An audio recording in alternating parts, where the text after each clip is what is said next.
Assalamualaikum. Hari ni 11 bulan kita berada di rumah Beju dah. Ada majlis ni.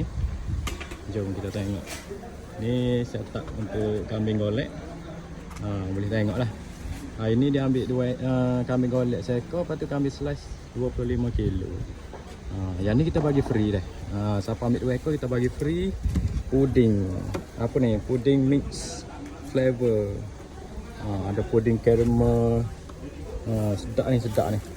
Puding caramel ada, puding buah ada. Macam-macam. Yang ni kita bagi free lah. Siapa ambil 2 ekor kita bagi free. Lepas tu yang lain macam biasa ada black pepper sauce, coleslaw, mashed potato, roti garlic. Ini kita tengah bakar hot slice dulu.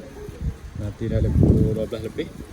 Tak ke 1 baru kita bakar hot seekor ni lah. Yang ni kita bakar yang slice dulu 25 kilo. Okay, siapa-siapa nak buat tempah untuk kambing golek, kontak kita Al Malik Kambing Golek lah.